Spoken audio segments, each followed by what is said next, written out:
Senator Wadie.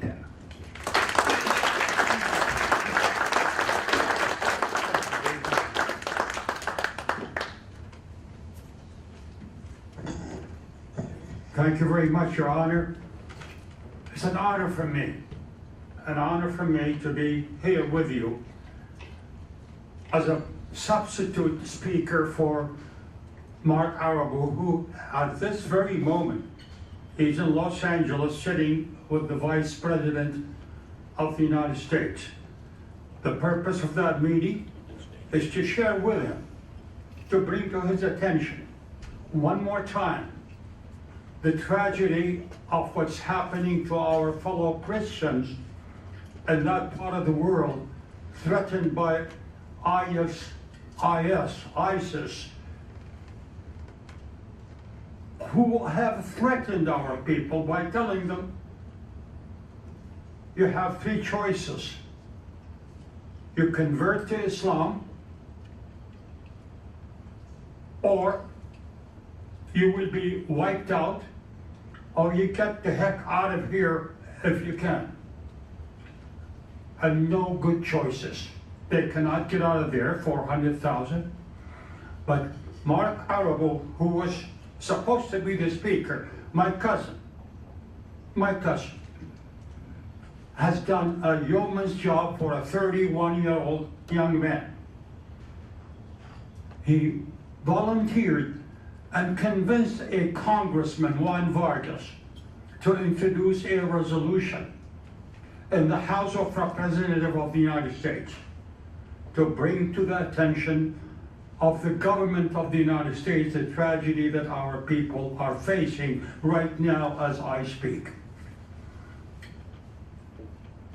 I have the intention, the determination to tell you what's happening in the Middle East and why I am not satisfied ever by what is happening and what we are doing. I had tremendous faith all my life that when the President of the United States says we're going to punish these people, we're going to punish them. Only this morning, the city of Kobani means nothing to you, nothing to any one of us. There's 100,000 people on the borders between Syria and Turkey. It's about to be destroyed. What have we done? Not much. What is Turkey doing? Not much. So we are facing a situation with which I must tell you my inner feeling. I am not very satisfied with what this administration right now, for whom I supported and I still support and wish them nothing but the best, but they are not doing what I think it needs to be done. What's happening in the Middle East? The Middle East, from thugs, Al-Qaeda, Hamas, Al-Shabaab, Islamic Brotherhood, and now, of course, we have ISIS, Islamic State for Iraq and Syria. And unfortunately, our policy has been, we're not going to go put boots on the ground. And Mr. President, I must agree with you on that. But there's a limit. This morning, only this morning, I read about the city of Kobani, with which you're not familiar. You don't have to. It's a city of 100,000 people on the boundaries of Syria and Turkey. It's about that close to be occupied by ISIS. What have we done?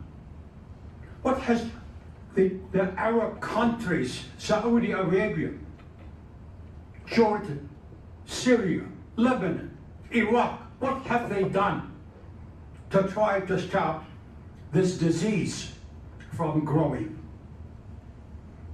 We had Al-Qaeda, we have Hamas, we have Al-Shabaab, and now we have ISIS.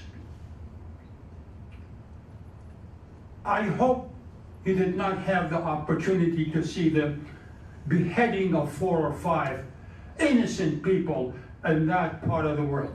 The most savage thing that you could ever imagine to take place, it took place. Mr. President, what are you doing? I beg you, Mr. President, to take a different view, different outlook at what's happening in that part of the world. We used to have in Iraq 1.5 million Christians. You know how many we have right now? I can count on one hand. We have about 100,000, 200,000 that have been threatened. You either convert to Islam or be killed or pay taxes. And they have no choice in any one of those. None. And so this afternoon,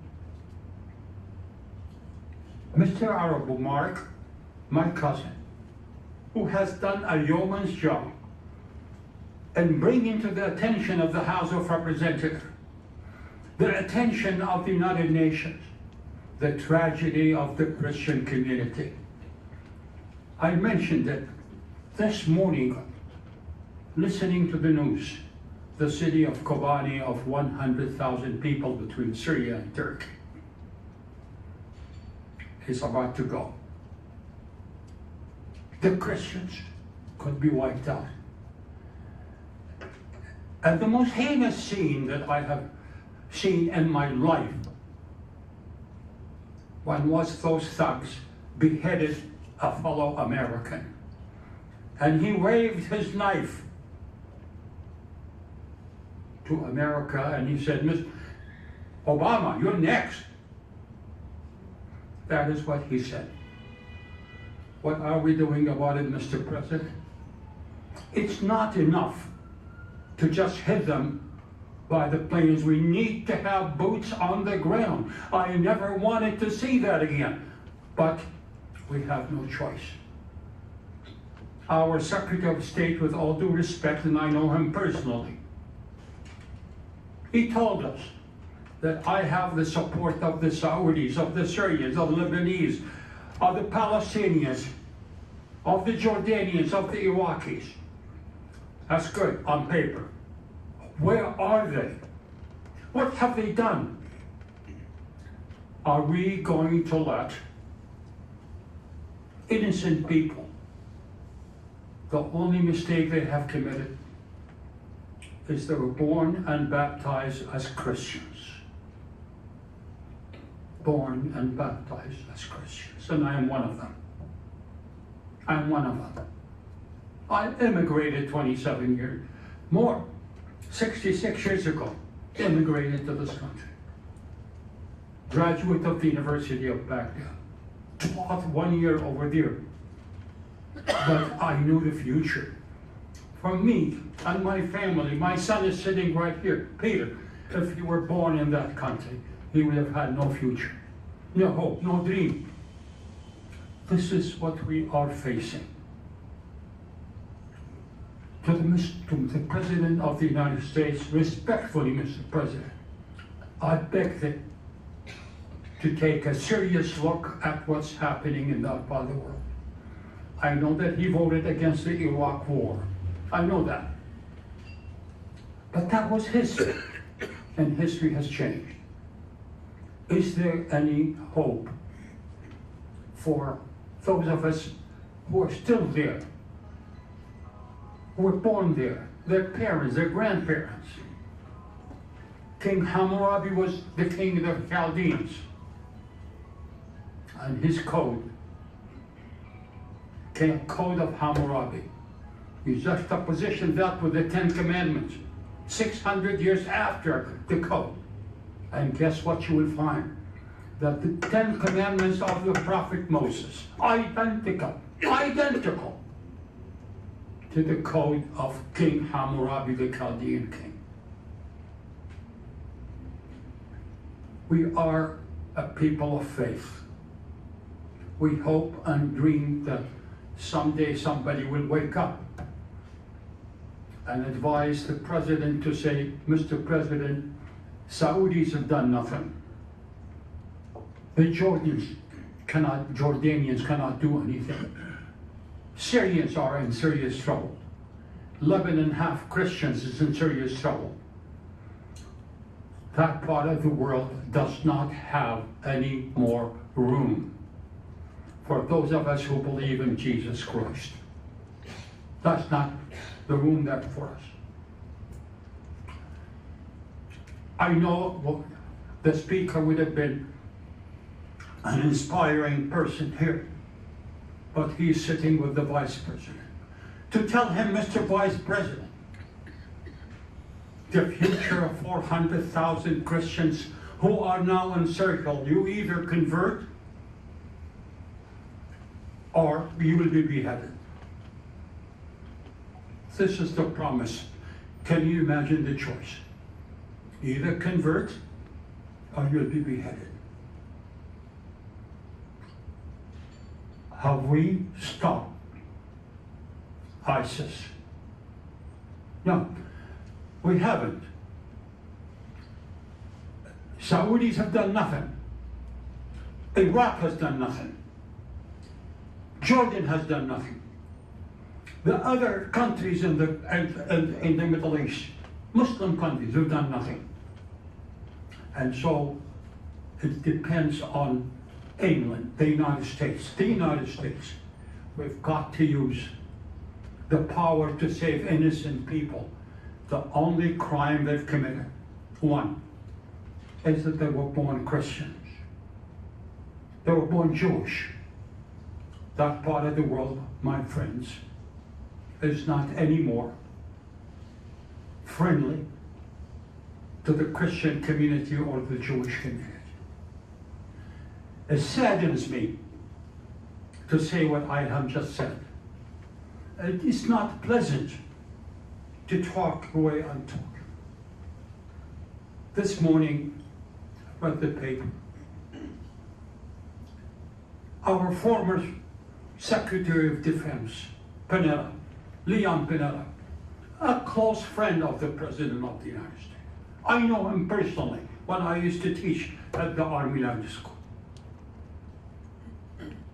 He is dissatisfied with the decisions of the White House. There are no decisions. So I beg of you all to pray for those who are helpless. Pray for them, because only God knows what their future will be. It's not very pleasant.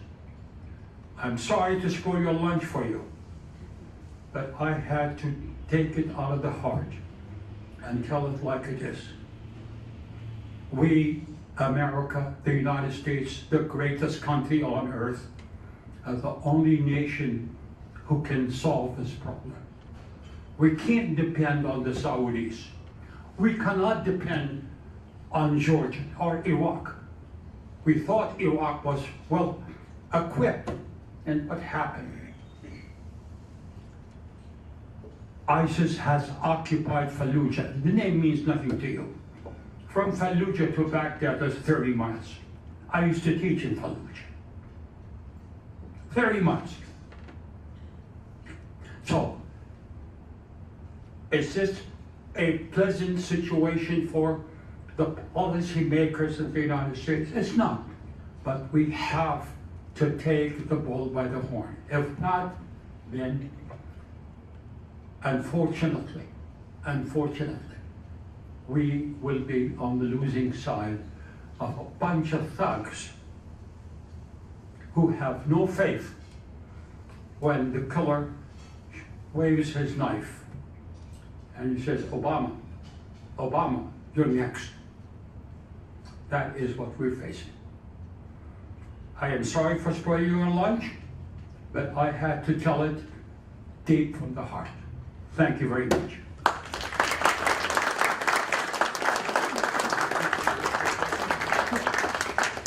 Questions? Jim. Senator, thanks very much for being with us. You cited the United States and the Arab members of the coalition of the reluctant here, but you neglected to mention Europe. The European Union has a combined gross national product that's larger than ours. And the European colonial nations were responsible for defining the borders that now define Syria and Iraq. What's their role in this thing? Why aren't they standing up? Well, their decision, the United Nations all are supporting the United States, but there's a difference between just plain support and taking action. I have not yet seen, and this is what troubles me, boots on the ground. Now, I know, we are sick and tired of wars in Afghanistan and Iraq and so on. But this is part of the responsibility of being who America is. We are the defender of freedom. And if we cannot do that with England, with France, with Germany, then there is something wrong. Now, it's not enough for a decision of the United Nations to say we support the United States. That's nice. But I want to see that support translated into airplanes, into boots on the ground, on doing something. Otherwise, ISIS is within 30 miles of occupying Baghdad. And the reason why Baghdad collapsed, that is thanks to our policy for conceding to al-Maliki, a Shiite who created a situation in Iraq that made the Sunnis, and that is another story about Sunnis and Shiites and so on, who made the Sunnis angry, and guess what they did? When ISIS came into Iraq and sweeping the city of Mosul, Kirkuk, what did they do? They looked the other way. Because they were treated like second, third class citizens by a Shiite prime minister who should have been kicked out of office on the first year. Let me tell you one story. You haven't heard, my son had heard it, he was with me. I had a meeting with the first United States ambassador to Iraq, who was there when Iraq was occupied by the United States. This ambassador, L. Paul Bremer, wanted to see the chief Shiite mullah in Iraq, Ali Sistani. Let me spoil your lunch for you. Guess what Sistani said? Huh? I don't want to see him.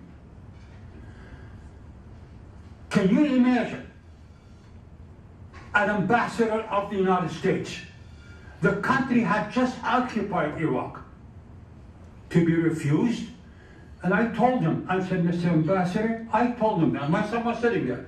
I said, I would have sent 2 or 3 military people and picked this man from his nose and brought him to you.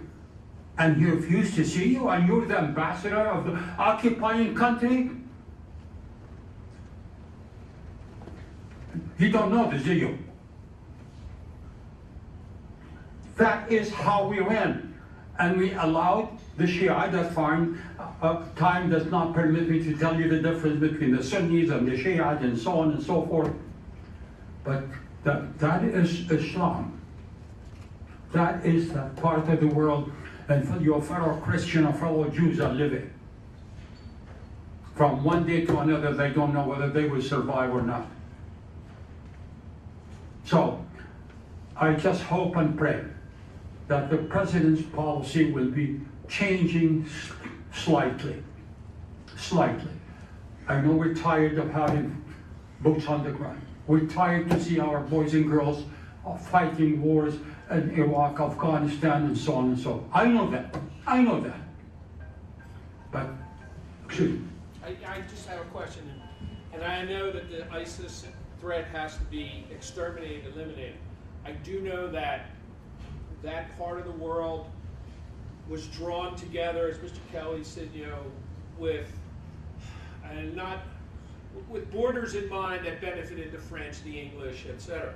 Do you think that that particular area should be further divided on ethnic, tribal lines, ethnic lines, or should we try to have a unified Iraq? Iraq cannot be unified. The majority of the people in Iraq are Shiite Muslim. And I don't have the time, neither do you, to tell you the difference of the Shiites and the Sunnis. But the Shiites of Iraq are identical to the Shiite of Iran. And the Shiite of Iran, they call themselves, as with the Shiite of Iraq, they call themselves the Ithna Ashari. They believe in 12 apostles. Ali and the rest. And the last prophet who had disappeared at age 10, 11, Mahdi. And they're waiting for him. Just as Christians believe that in Christ the second coming. So that's what they believe. That's the Shiite Ithna Ashari. Then they're the Shiite of Syria. You know what they believe? That Ali is God. And how do you convince people? How do you deal with people who believe that? But that is what our fellow Christians, our cousins, the Jews, are facing in that part of the world. And unless something is done to stop ISIS, we have before them Al-Qaeda, and then Al-Shabaab, and then Hamas, and on and on and on. Where do we draw the line? Or do we, or should we draw the line? That's up to you to decide, not me. I'm too old for that. I'm 94 years old. I may or may not have another year or two. God bless you. Thank you very much.